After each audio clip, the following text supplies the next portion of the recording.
Assalamualaikum warahmatullahi wabarakatuh.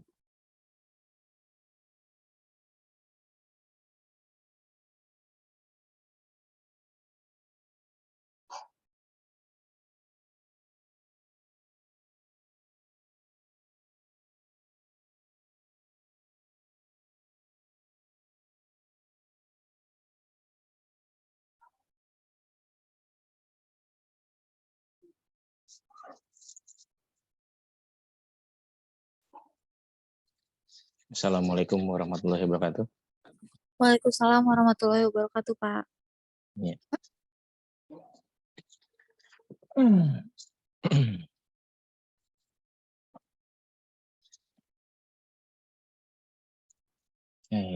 Sekarang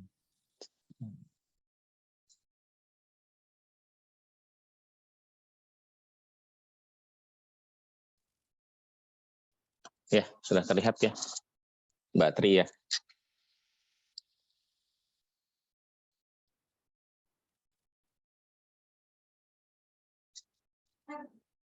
Sudah kelihatan belum? Ya, Pak. Oh, udah. Oke. Ya, kita masuk ke materi selanjutnya tentang sejarah singkat perkembangan farmakologi. Ya, saya juga tidak begitu hafal dengan sejarah, jadi kita baca saja ya tentang perkembangan farmakologi dari awal ya. Ya, baik. Pertama kita lihat dulu pengertiannya bahwa farmakologi adalah ilmu yang mempelajari tentang obat atau bahan obat yang berasal dari alam, baik dari tumbuhan, hewan, maupun mineral. Ya. Ini sebetulnya sudah pernah kita singgung khususnya di saat kita membahas tentang pengertian simplicia. Ya. Simplicia itu bahan dari alam, punya berkhasiat sebagai obat. Ya. Dari alam ini dijelaskan baik dari tumbuhan, hewan, ataupun mineral. Ya. Sama saja. Ya. Farmakologi disebut juga ilmu obat alam.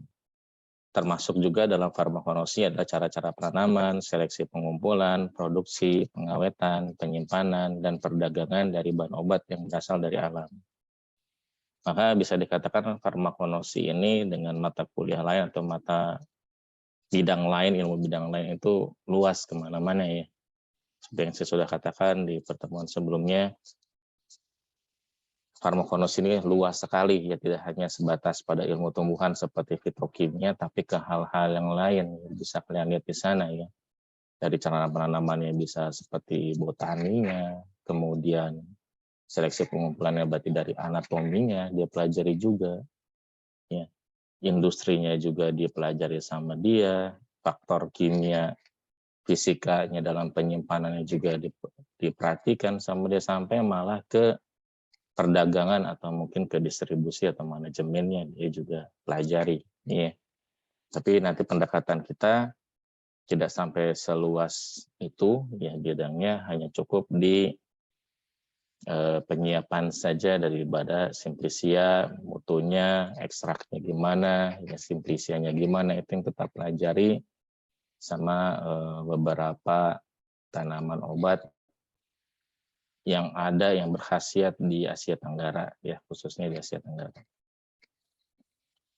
Oke, farmakologi berasal dari bahasa Latin dan pertama kali dicetuskan oleh C. Sedler, seorang mahasiswa kedokteran di Halle atau Saale, Jerman, yang menggunakan judul Analektika Pharmaconoistica dalam disertasinya pada tahun 1815. Orang ini pintar sekali. Kenapa saya katakan pintar? Ya tahun 1815 dia sudah mendapatkan gelar doktor. Ya, itu berapa ratus tahun yang lalu. Sekarang aja kamu baru sampai sarjana gitu ya. S1.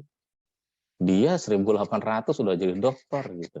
Bayangkan itu 200 tahun yang lalu. Gitu. Berarti saya katakan pintar kenapa? Karena analisanya dia mengatakan disertasi. Disertasi itu adalah penelitian ilmiah ya, untuk jenjang-jenjang doktor. Kalau kamu kan skripsi, Kalau S2 tesis, kalau S3 disertasi. Nah, gitu. Berarti ya orang ini kita katakan pintar ya seperti itu ya. Dia sudah mendapatkan pengakuan gelar doktor di tahun tersebut. Lalu farmakonosi berasal dari bahasa Yunani, farmakon yang berarti obat, ditulis dalam tanda petik karena obat yang dimaksud adalah obat alam, bukan sintesis. Ya. Dan gnosis yang berarti pengetahuan. Namun penelitian sejarah terakhir telah menemukan penggunaan istilah farmakonosis yang lebih awal oleh si J.A. Smith ini. Menggunakan istilah tersebut dalam Lehbuch der Materia Medica. Mungkin pendekatannya ini seperti buku ya. Dipublikasikan di Vienna tahun 1811 yang menjelaskan tentang studi tumbuhan obat dan sifat-sifat obat. Nah, ini jauh lebih tua lagi ternyata ya istilahnya. Ia mengartikan farmakonosi merupakan cara pengenalan ciri-ciri atau karakteristik obat yang berasal dari bahan alam. Ya, jadi memang kalau kita lihat perkembangan obat yang mungkin akhirnya sekarang jadi suatu hal yang kita percayai ya dari nenek moyang dan akhirnya menjadi melekat jadi adat istiadat ya karena memang dari dulu sudah ada. Hanya mungkin belum ditegaskan ya.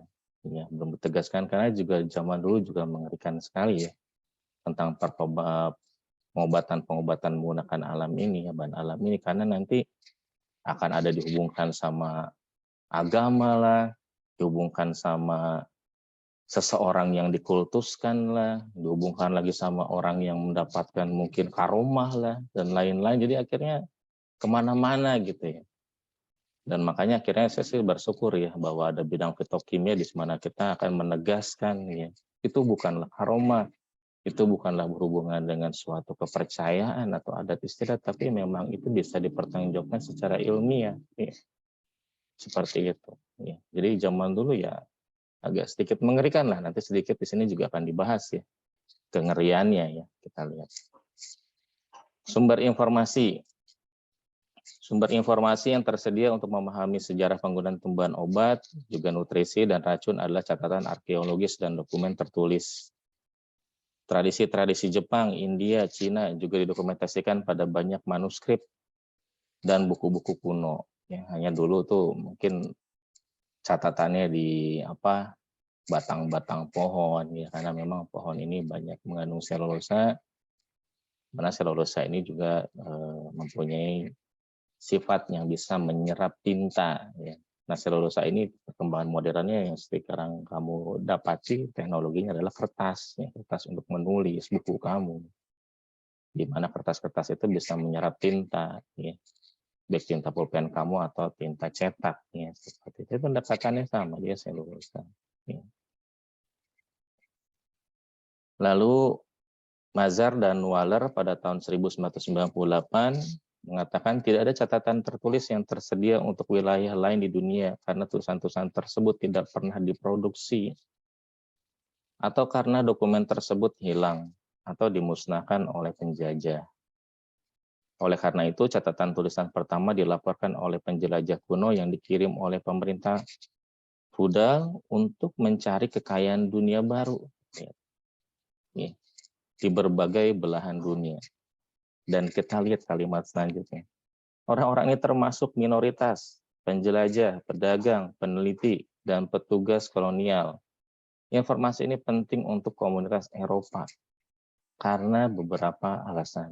Seperti untuk menyiapkan panah beracun yang mengancam para penjelajah dan penduduk tetap. Penjelajah dan penduduk tetap, bayangkan. Berarti sifatnya ini ingin dimusnahkan gitu. Seperti itu.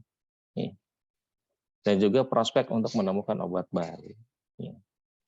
Ya terkadang orang kan kalau sudah berpikiran ya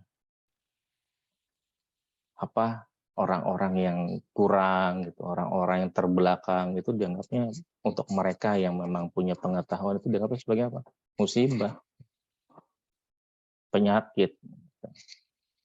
Oh mereka orang terbelakang, mereka bukan orang berpendidikan, mereka tertinggal. Mereka itu hanya menyebabkan masalah. Penyembahannya menyebabkan musibah. Akhirnya apa? Musnahkan saja. Gitu. Musnahkan saja, kita bikin kehidupan tatanan baru yang jauh lebih maju. Pasti begitu pikiran. Ini sama lah saat modern saat ini juga begitu, gitu kan. Dikembangkanlah teknologi atau dalam arti ya ada beberapa yang punya pemikiran musnahkan orang-orang seperti itu karena itu akan hanya merusak tatanan kehidupan gitu. Ya. Jadi dari dulu aja itu udah diperebutkan, obat-obat seperti itu. Ya. Dan sedikit mengerikannya akhirnya kadang-kadang apa ya itu kalau kadang-kadang dihubungkan dengan hal-hal keagamaan, ya. Dijadikan suatu budaya adat istiadat. Ya. Walaupun memang itu baru pemahaman kita ya kita katakan itu adalah empiris, tapi perlakuan mereka kadang juga nggak manusiawi ya. Dalam hal-hal seperti anak orang ini dikutuk gitu. Zaman dulu kan orang terkena lepra disangkanya apa, dikutuk dia, asingkan dia, ya. Malah ternyata di saat diasingkan bukan dapat perlakuan yang perikemanusiaan, malah udah lebih daripada perikehewanan kali ya. Udah diperlakukan seperti hewan gitu. Ya segala perlakuan diberikan macam-macam, sudah tidak menghormati lagi, macam-macam lah. Ya, mengerikan ya. Intinya memang seperti itulah dari dulu tuh memang sudah ada. Ya. Dari zaman-zaman dulu sudah ada hal-hal seperti itu. Ya makanya saya sedikit bersyukur sih sama kalian-kalian yang kuliah ini. Karena ya saya berharap kalian-kalian inilah akan jadi pembuka ya, pengetahuan, menjelaskan kebenaran itu seperti apa. Ya. Dengan keilmuan kalian yang bisa kalian pertanggungjawabkan. Ya. Itu jauh lebih baik nah, daripada kita hanya sebatas maaf-maafnya empiris seperti itu. Ya.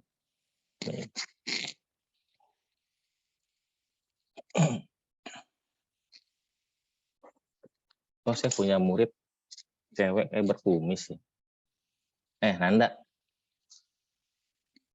kamu ngapain kamu? Kamu jadi laki-laki?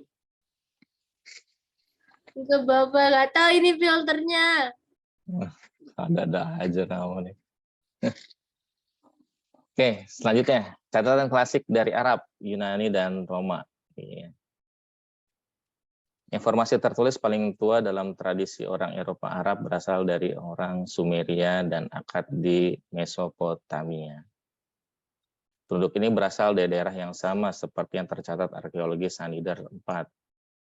Dokumentasi serupa telah bertahan ribuan tahun di Mesir. Orang-orang Mesir mendokumentasikan pengetahuan mereka pada kertas papirus.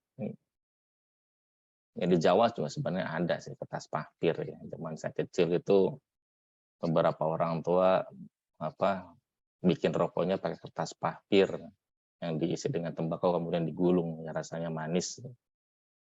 Nah kalau di sana itu namanya sebutnya kertas papirus yang terbuat dari Cyperus aquaticus.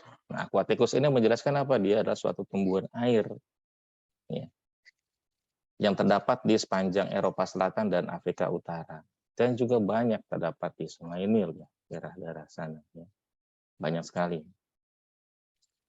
Yang paling penting dalam tulisan ini adalah Papyrus Ebers yang berasal dari sekitar 1500 sebelum Masehi. Papyrus Ebers merupakan buku pedangan medis yang mencakup semua macam penyakit dan termasuk empiris dan juga bentuk simbolik pengobatan. Ketepatan diagnosis yang tercatat dalam buku ini sangat mengesankan. Jadi memang analisanya sampai penggunaan obat mungkin beserta dosisnya, karena saya pribadi juga belum lihat, tapi pendekatannya kalau saya artikan ya bagus lah gitu ya. Dalam menganalisnya itu bagus, dalam menganalisa suatu penyakit itu bagus. Obat Yunani telah menjadi fokus penelitian sejarah farmasis selama beberapa dasawarsa. Seorang sarjana Yunani, Pedanius Dioscorides, dianggap sebagai bapak obat-obatan di negara barat. Karyanya merupakan suatu doktrin yang mengatur praktik farmasi dan kedokteran selama lebih dari 1.500 tahun. Jadi ajarannya ini luar biasa. Dan yang berpengaruh besar terhadap farmasi di Eropa. Ia seorang farmakonosis ulung dan mendeskripsikan lebih dari 600 tumbuhan obat. Ya. Para sarjana Yunani dan Roma lainnya juga terpengaruh terhadap pengembangan bidang-bidang terkait dengan pelayanan kesehatan dan ilmu pengetahuan alam. Hippocrates, seorang dokter medis Yunani, mempunyai pengaruh besar terhadap tradisi medis Eropa. Ia merupakan salah satu seri penulis pertama yang mengulas tentang Corpus Hippocraticum, yaitu suatu kumpulan pekerjaan mengenai praktik medis. Dokter Yunani Roma, Claudius Galen atau Galenus, meringkas bidang kompleks kedokteran farmasis Yunani Roma, dan namanya digunakan dalam istilah farmasis galenica. Nah, yang kita kenal ini kalau kita belajar farmakonosi ya, di tingkat menengah, ya kita kenalnya Hippocrates, ya, galenica. Nah ini ya, ini awal-awal ceritanya kurang lebih seperti ini. Ya. Jadi ternyata di tahun-tahun sebelumnya itu pun sudah ada sebetulnya. Ya. Oke. Kita lihat beberapa manuskrip yang saya coba dapatkan dari beberapa referensi. Yang pertama di sini adalah salinan tertua dan paling terkenal adalah naskah Bizantin yang diproduksi sekitar tahun 1512 untuk Anisia Juliana. Siapa dia? Dia adalah putri Flavius Anicus Olybrius, yaitu kaisar dari Kekaisaran Barat pada 472. Ya, halaman ini diambil dari naskahnya.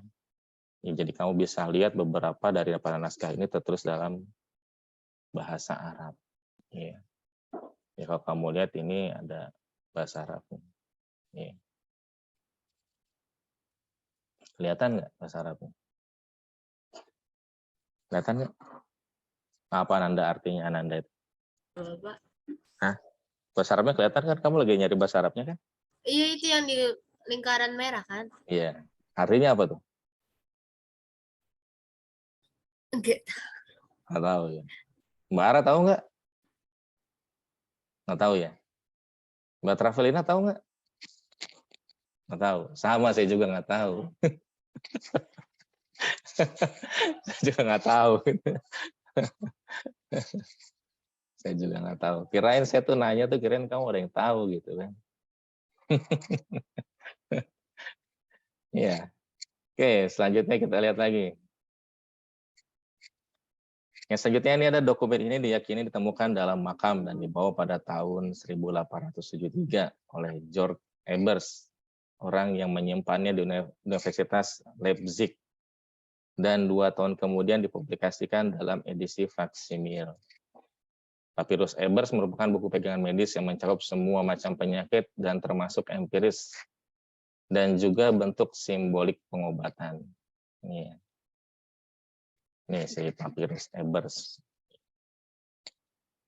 Yang usah dilihat nih, kelihatan juga. Udah kelihatan juga kamu nggak bisa ngertiin juga maksudnya gitu. So, sekedar tahu aja gitu. Selanjutnya apa lagi? Di Cina. Di Cina bidang ini berkembang sebagai unsur Taoisme. Apa Taoisme? Apa? Ara bukannya suka meditasi, Ara? Oh, nggak pernah ya? Berarti saya salah lihat orang. Berarti saya pikir Ara suka meditasi. Apa Mbak Travelina, kamu tahu nggak? Tahu itu. Tahu itu ajaran di negara apa? Tahu.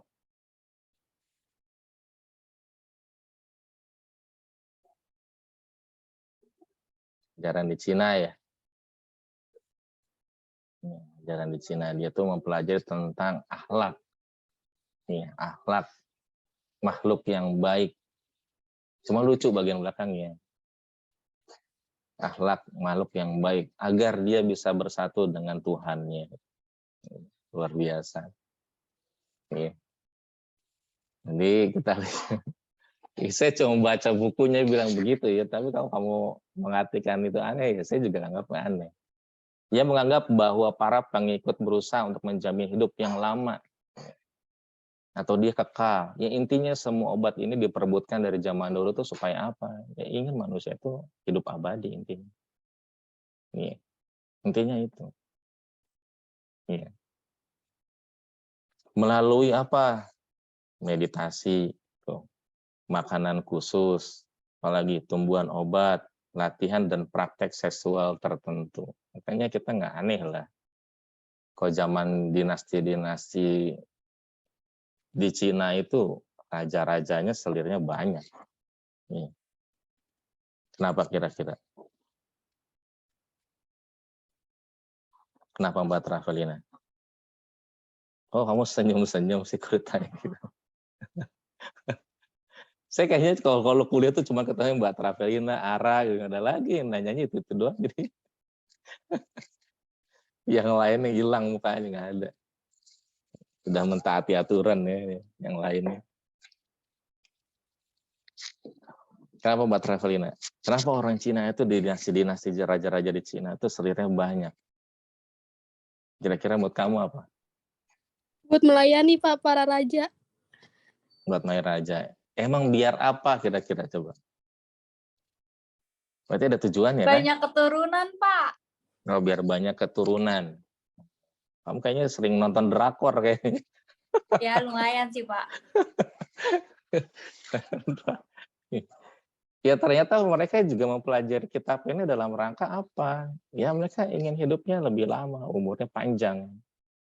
Gitu loh, umurnya panjang. Iya. Karena apa? Ini kata Dr. Boyke yang saya kutip ya dari perkataan beliau. Kamu tahu kan Dr. Boyke? Tahu nggak? Siapa Mbak Travelina? Tahu. Kamu nganggut-nganggut gitu ternyata nggak tahu. Siapa Dr. Boyke siapa? Ahli apa dia? Yang terkenal dia kan? Yang Kulit kurus-kurus. kelamin ya Pak? Ya, bukan kelamin. Yang kurus-kurus pakai kacamata ya. Ya 11-12 Iya, lah kayak. sering nongol di TV. Oh, sering nongol. Serem amat nongol di TV. Iya, sering tahu. Ya, oke. Ternyata apa? Ternyata dari penjelasan beliau yang saya kutip ya, perkataannya bahwa apa? Di saat ini kita bicara ilmu ya, bukan hal-hal yang negatif ya. Ya, di saat pasangan ini bersenggama, maka mereka akan mengeluarkan hormon endorfin. Nah, hormon endorfin inilah yang akan membuat perasaan nyaman. Dan inilah pendekatannya yang bisa dikatakan membuatnya jauh lebih awet muda. Tuh. Ya, seperti itu. Nah, ini ada di sini kan dibilang nih. Ya. Kembali lagi kita bicaranya adalah keilmuan ya, bukan hal-hal yang negatif. Latihan dan praktek seksual tertentu. Kamu tahu nggak? Ada kitabnya yang benar-benar heboh tentang masalah tadi yang saya bacain. Tahu nggak? Oh, nggak tahu ya. Apa mau tahu? Tahu nggak? Nggak tahu ya. Ya. Ya, jadi ada kitabnya. Gitu. Mau tahu nggak? Nggak usah. Kalau nggak ada yang ngomong berarti nggak ada yang mau cari tahu. Berarti saya lewatin aja. Nanti kamu cari sendiri nanti. Ya. Kerja paling penting dalam tradisi ini adalah Senong Ben Chaojing, risalah obat dari negarawan yang hebat, yang sekarang ini hanya tersedia sebagai kompilasi terakhir. Ya. Nah itu bukunya tuh, bisa kamu lihat. Ya. Itu buku kitabnya. Tanya siapa yang memiliki kitab ini, maka dia akan berumur panjang. Gitu. Itu semua orang yang mengklaim ya. Yang punya kitab-kitabnya dari versi pertama tadi, kedua, ini ketiga, dan kita lihat yang selanjutnya. Ya, yang selanjutnya adalah si Ayurveda. Ayurveda datang dari negara apa? Yang tahu? Dari negara apa? Yunani. Bukan. Mesir. Sebutin Cina. aja semua negara. Timur Tengah. Ya, orang saya nanya negara, orang bukan bagian belahan dunia. Itu namanya belahan. Apa? India. India. Betul, dari Jago India. banget emang Bali. Iya. Hebat. Udah berapa negara tadi disebutin Ananda? Udah 5 negara ya, akhirnya negara yang kelima benar ya. Ya, secara keseluruhan catatan tertulis mengenai obat Asia lainnya kurang komprehensif daripada obat Cina. Ayurveda merupakan bentuk obat tradisional Asia yang paling tua, yang pada dasarnya berasal dari India dan suatu cara filosofi sains seni kehidupan. Tapi ya, kalau kata saya kan dia paling nggak higienis, paling apa katanya, paling jorok, jorok banget. Contohnya apa kemarin di Sungai Gangga di India lagi COVID, ada apa tuh? Ada ritual apa? Ada yang tahu nggak? Orang India kalau di Sungai Gangga biasanya ngapain?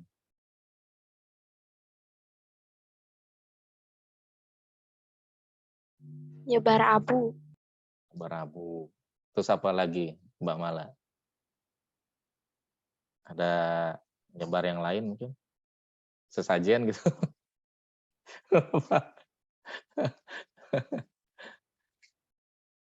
Karena mereka menganggap Sungai Gangga itu sebagai sungai apa? Yang dikeramatkan kan? Dikeramatin, saking dikeramatinnya semua kerjaan dikerjain di sana gitu kan ya. Termasuk kemarin itu kan heboh di saat lagi COVID tinggi, mereka berbondong-bondong ke Sungai Gangga, kemudian mereka melakukan ritual, mereka mandi bareng, membersihkan dari semua bala COVID. Ini habis selesai mandi, apa yang terjadi? Pada COVID semua ya, dewanya diem aja. Dewanya disiram juga diem, ditendang juga diem. Gitu. Udah nggak karuan. Ya, saya katakan emang nggak higienis banget lah mereka itu. Ini salah satu juga yang pernah saya baca bukunya. Ini hanya salah satu, bukan berarti karena hal ini saya bisa klaim dia jorok ya, banyak hal-hal yang lain. Ini kan saya katakan salah satu. Gimana adalah pengobatan diabetes menggunakan air seni daripada air seni kita. Dia mengobati diabetesnya, dia mengkonsumsi air seni. Bayangkan aja, air itu kan kotor, terus dikonsumsi. Kamu mau nggak, Mbak Nanda? Apa Pak? Konsumsi air seni buat pengobatan diabetes. Tapi bau pesing nggak sih Pak? Ya nggak tahu, kamu kalau kamu bangunin bau apa enggak? Bau. Ya bau ya. Kalau nggak bau kamu mau? Enggak juga deh. Oh, enggak juga ya. Mbak Ara? Gak minat Pak, itu kotoran semua itu tetap aja. Oh, kotoran semua. Buat Raffadina? Nggak ada suaranya. Kenapa Mbak Raffadina? Nggak mau, karena udah dikeluarin, udah kotor, Pak. Masa diminum lagi, dimasukin lagi. Iya, betul ya. Memang tidak baik ya. Itu masih banyak pengobatan lain. Itu saya katakan ya. Ya mereka kurang higienis tuh kurang lebih seperti itulah. Bukan berarti karena satu cerita ini, tapi kalau saya lihat memang maaf kembali lagi. Ya buruk lah intinya gitu ya. Ayurveda dianggap merupakan asal mula obat tersistematis karena tulisan-tulisan Hindu kuno tentang obat tidak mengandung referensi obat dari luar negeri. Jadi memang dia mempercayai itu. Gitu. Beda dengan teks-teks Yunani dan Timur Tengah, di mana mereka masih mereferensikan yang berasal dari India. Dalam arti apa? Mereka membandingkan. Membandingkan itu berarti pendekatannya akan ada suatu diskusi. Manakah yang memang benar-benar benar atau memang ya pendekatannya salah gitu. Jadi nggak ngedoktrin bener, nggak diktator banget gitu. Jadi mereka pendekatan saya ya mereka mau lah untuk mengkaji seperti itu. Oke. Selanjutnya adalah jamu. Nah, kalau jamu punya siapa jamu? Negara siapa? Indonesia Pak. Indonesia, gila Indonesia aja kamu tahu. Ya bagus lah kamu tuh cinta Indonesia ya. Jamu, obat tradisional Indonesia yang diduga berasal dari Keraton Surakarta dan Yogyakarta di Jawa Tengah. Dari praktek budaya Jawa kuno dan juga sebagai hasil pengaruh obat Cina, India, dan Arab. Setelah Islam masuk di Jawa dan kerajaan Majapahit hancur, banyak orang Jawa melarikan diri terutama ke Bali, membawa buku-buku, budaya, dan kebiasaannya termasuk obat.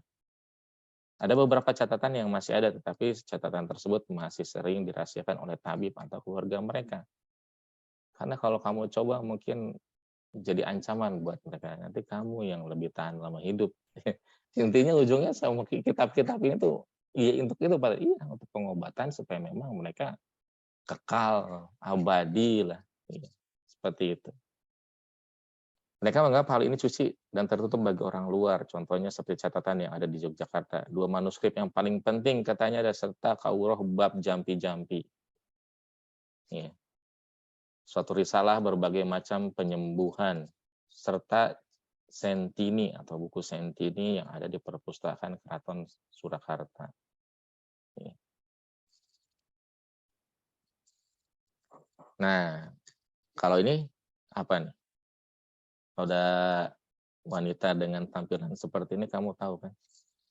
Tuh, kok ini Mbak Anita Rahma keluarnya cowok sih, saya bingung. Mbak Anita Rahma tuh cewek kan? Kenapa jadi tadi ada mukanya cowok gitu? Dari mana nih, Mbak Ravelina? Kampo. Jepang, Pak. Jepang. Ini kita lihat, ya kampo atau obat tradisional Jepang, Jepang. Kadang-kadang berhubungan dengan dosis rendah daripada tradisional Chinese medicine atau TCM. Sistem Cina merupakan bentuk utama praktek medis di Jepang yang datang melalui Korea dan dijadikan obat asli di Jepang.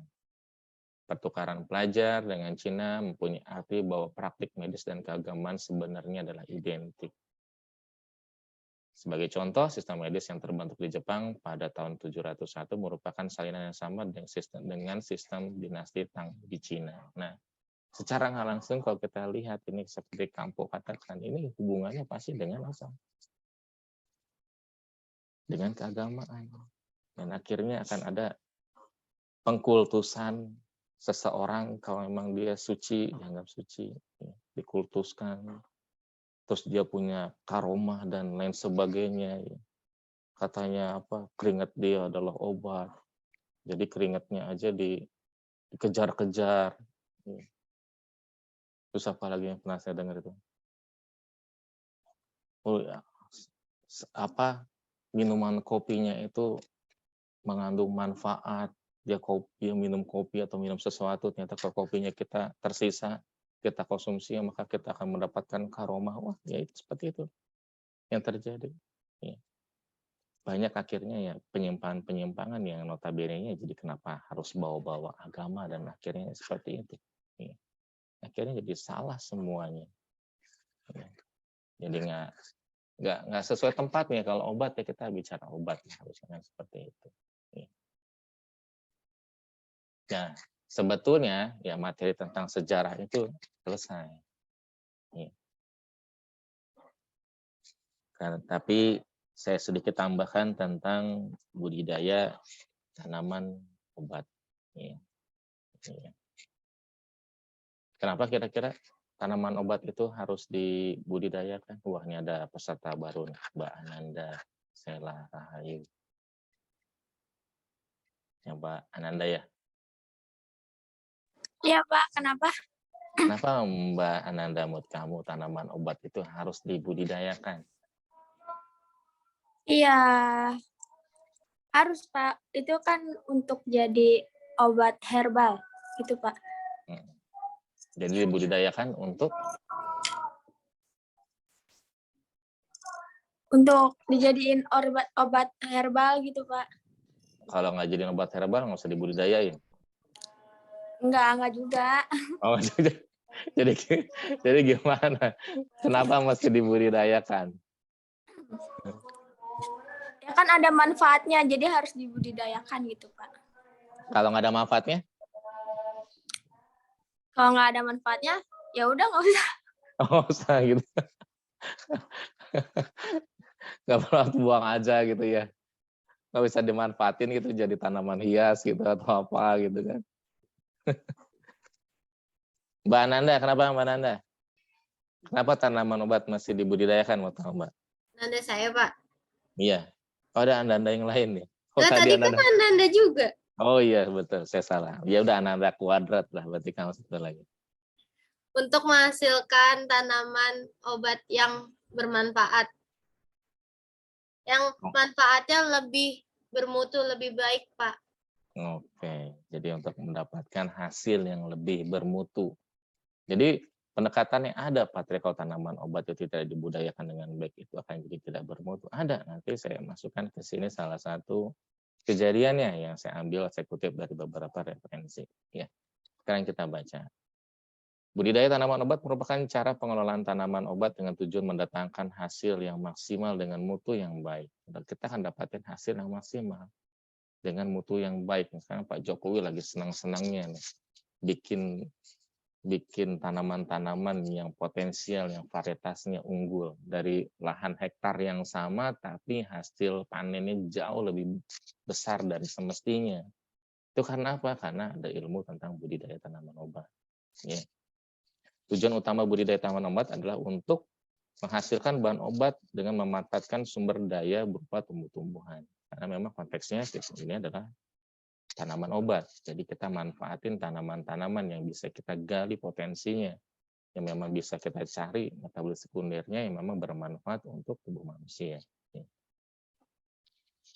Untuk memperoleh bahan baku yang bermutu sehingga mampu bersaing di pasar global, sistem pertanian tanaman obat harus mengacu pada Good Agricultural Practice atau yang kita kenal GAP. GAP merupakan rangkaian kegiatan teratur yang dilakukan dalam suatu usaha tani untuk mendapatkan hasil yang bermutu tinggi. Syukur-syukur dia terstandar. Nih. Karena seperti kita pahami, kita juga punya namanya buku Farmakope Herbal Indonesia, di mana di situ akan dideskripsikan tentang beberapa tanaman obat beserta standar-standarnya. Ya, khususnya adalah zat-zat aktif atau yang kita kenal dengan metabolit sekundernya memenuhi persyaratan atau tidak. Di Indonesia, cara ini disebut dengan panca usaha tani. Berarti panca itu 5. Maka nanti kita lihat poinnya apakah ada 5. GAP on farm mencakup pengkajian, pemilihan, dan pelaksanaan hal-hal berikut. 1. Persesuaian lahan dan iklim. 2. Benih. 3. Persiapan lahan, penanaman, pemupukan. 4. Pengairan. 5. Penanganan terhadap hama dan penyakit. Ini yang disebut dengan si panca 5, panca usaha tani. Ya. Oke, nah ini ceritanya. Ya, kalau ternyata budidayanya nggak bagus, ya. Jahe atau ginger merupakan komoditas ekspor rempah-rempah Indonesia, juga sebagai bahan baku obat, bahan baku daripada obat tradisional maupun fitofarmaka. Jahe ekspor berupa jahe segar, asinan, itu dapat dari jahe putih besar, jahe kering, itu meliputi jahe maupun putih besar, kecil, dan jahe merah. Minyak atsiri dari jahe putih kecil atau jahe emprit, dan jahe merah. Volume permintaan terus meningkat. Ekspor pada tahun 1998 sebanyak 32.807 ton. Dengan nilai total nominal sebesar 9.286.161 US dollar. Ini angka yang memang fantastis banget. Ini ya. Tahun 2003 turun karena mutu tidak memenuhi standar. Namun permintaan terus meningkat. Penolakan ekspor jahe Indonesia terutama oleh Jepang karena tingginya cemaran mikroorganisme. Tuh. Ternyata gara-gara budidaya yang nggak bagus, Jepang tolak. Padahal kalau kita lihat angkanya, luar biasa. Iya. Oleh karena itu diperlukan jaminan produksi dan mutu yang baik serta stabil dengan menerapkan cara budidaya yang baik. Nah, jadi kita kelihatan.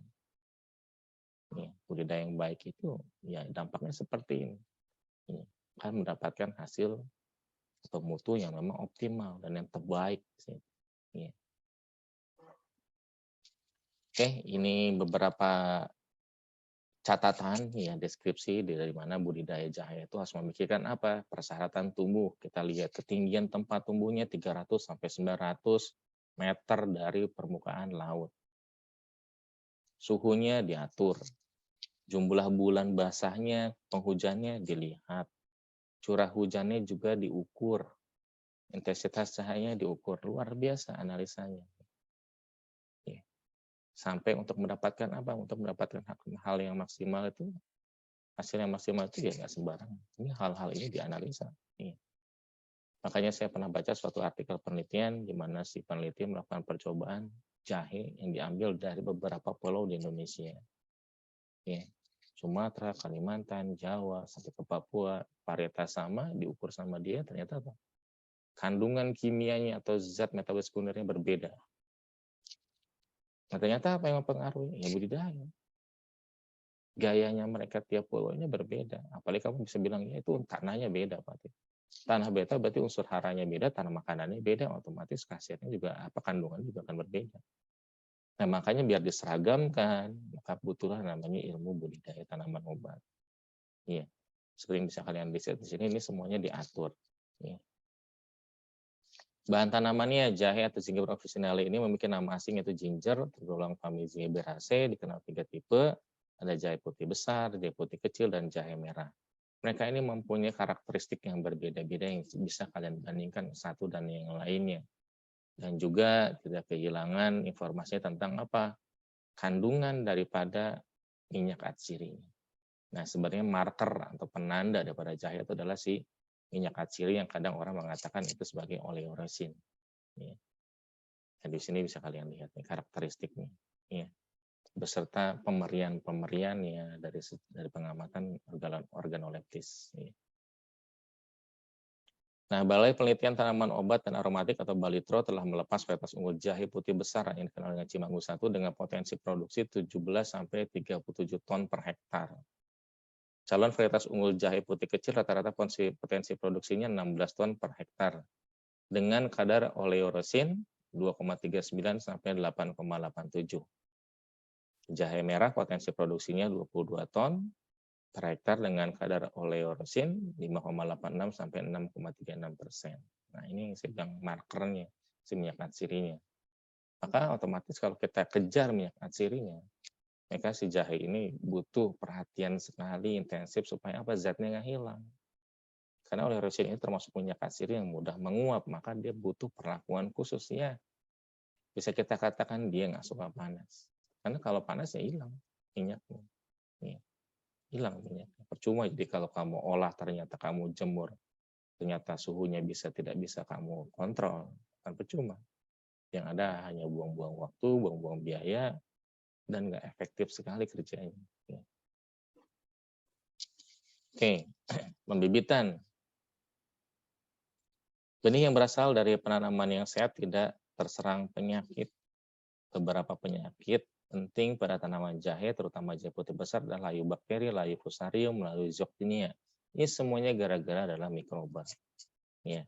Nematoda itu berarti cacing tanah ya, atau cacing penggembur, lalat rimpang, serta kutu perisai.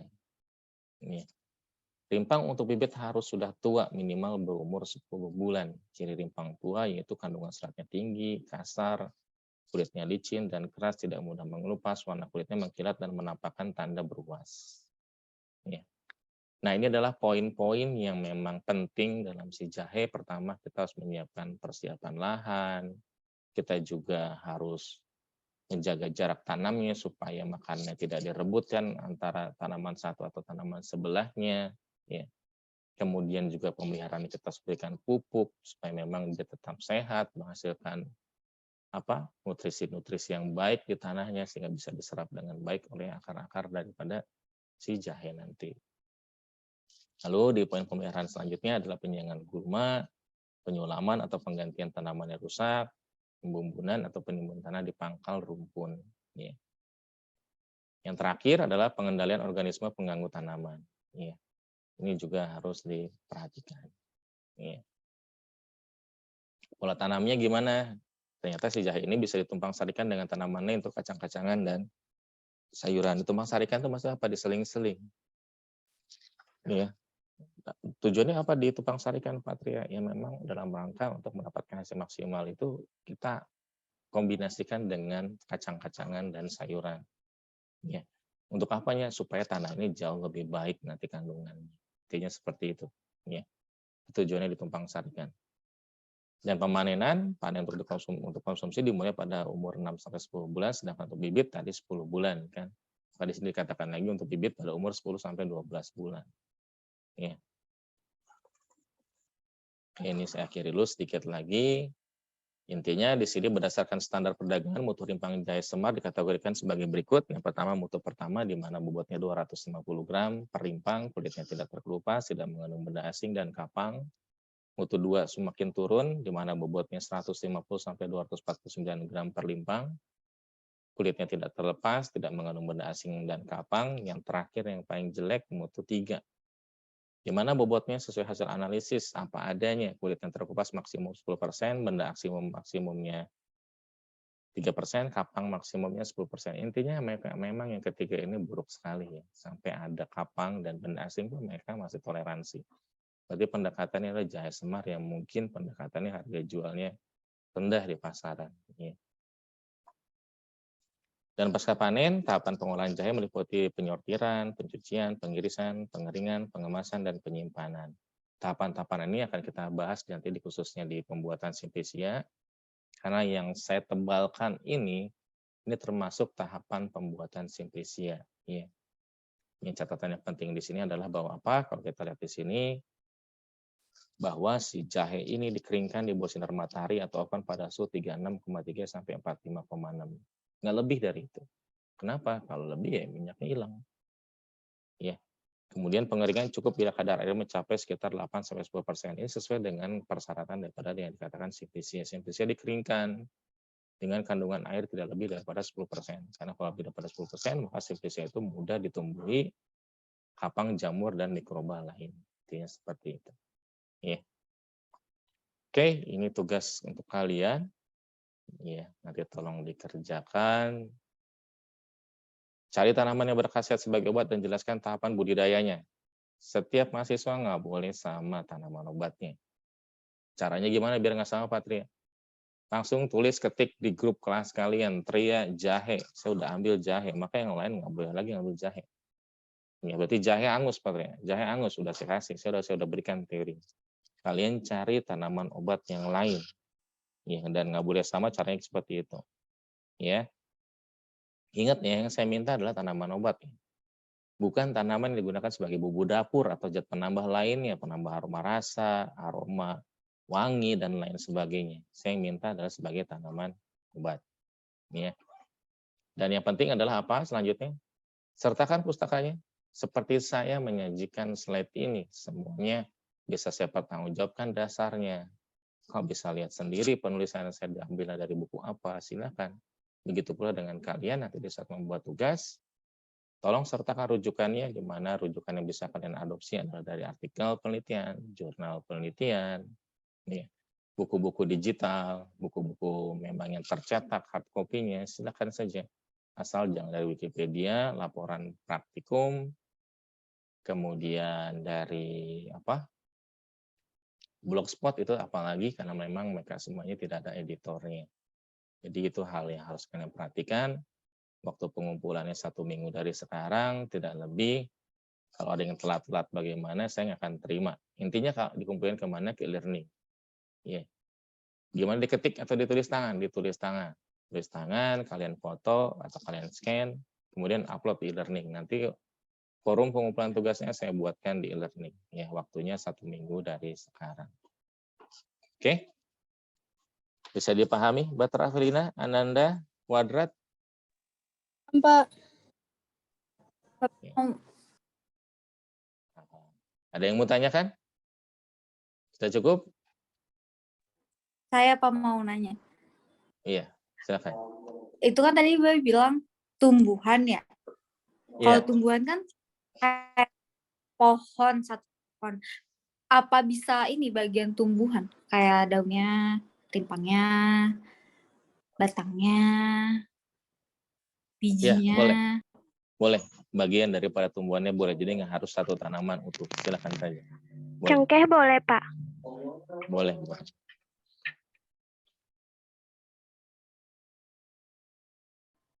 Berarti satu-satu aja, misal saya mau nyari daunnya, berarti daunnya aja ya Pak, yang ditulis. Iya, boleh. Bagian daripada tumbuhan.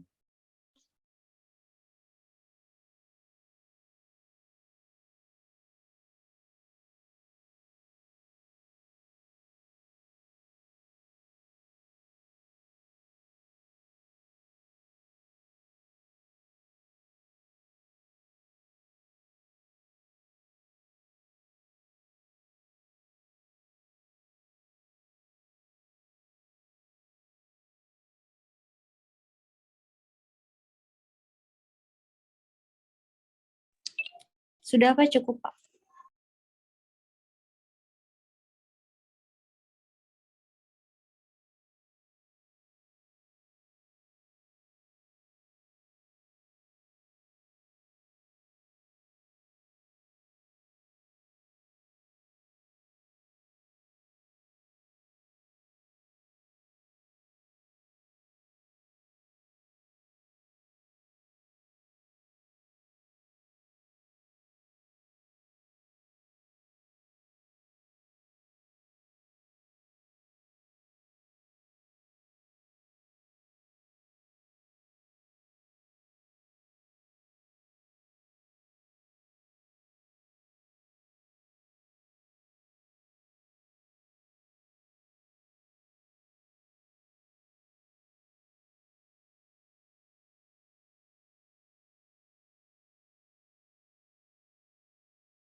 Ya, baik.